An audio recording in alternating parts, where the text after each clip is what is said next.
44 years ago, I was born, and that was in the same year, in fact, on the same day as Neil Armstrong landed on the moon. My mother tells me that she was in the ward, and the nurses brought the TV around, and they all watched the man land on the moon.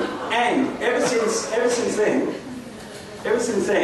technology and time have linked me, well, have linked us, in a way. That was the first time that technology reached around the world, and it was the first time, well, maybe not the first time, it was the big time that we watched a single event together. And now, it's all blown up, because technology, I think, has created a crisis in education, in a strange way.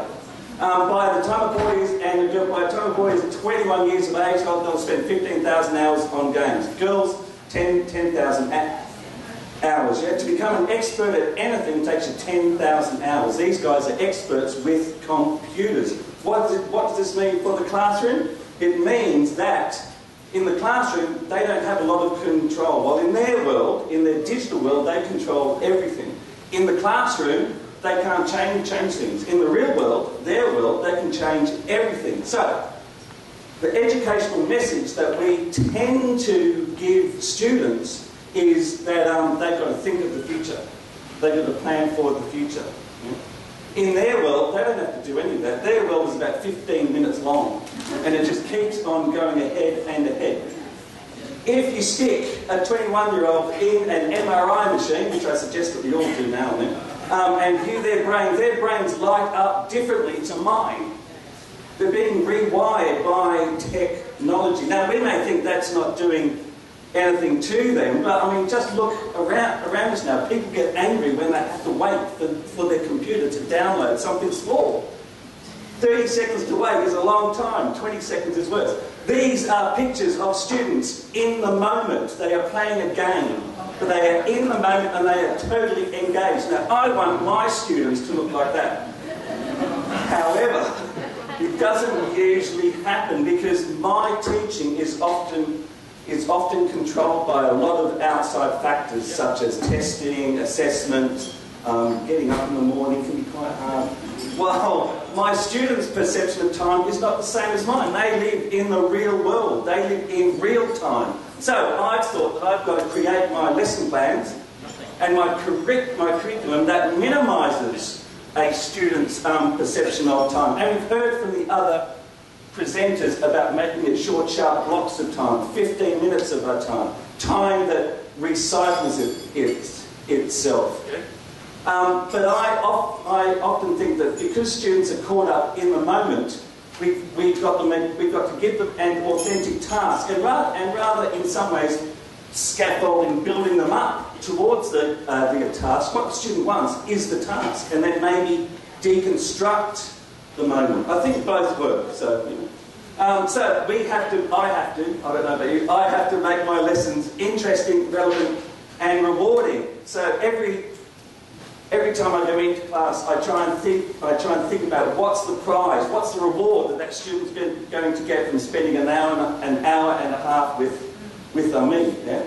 And when I start thinking about that, then I can start organising my time into relevant tasks that are authentic and can be done in the hour and a half, and that student is going to be engaged with.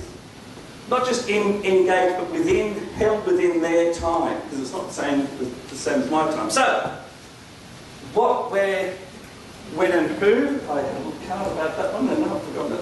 Where, it's not just in the classroom that they should be taking part in this lesson plan, it's outside of the classroom as well. We give them homework as sheets and we expect them to do them?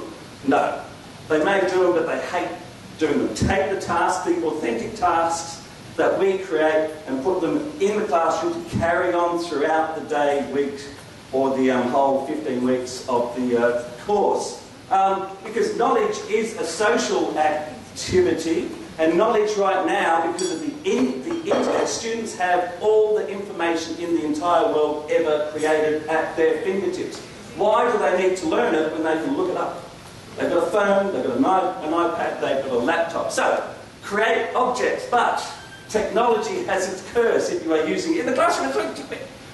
It is a creative process that we are trying to engage the student as, because when they have a creative process to deal with, they create ownership and they own the language then, and then they get lost in the here and now, they get lost in the moment of the language creation, not lost in a sheet of paper. So, my top tip for social media use is the mobile phone. The mobile phone is a tool that they all have. It's more powerful, you have more technology in your handheld phone than used in the entire moon landing. So, why not use it? Why not engage the student? Because then it takes the lesson from the classroom outside to the living room and can engage them around the kitchen sink. Remember peer-to-peer learning? I was teaching a grammar term last week, and I tried to get it across to the students, and it wasn't succeeding. And then I broke them up into a groups, and one student was explaining to the other students, and they all understood it. So, to summarise, thank you for your time, but try and remember that students are not in the same time as you. They're in a digital time, and they have changed. They're doing stuff with their brains. I don't know what it is.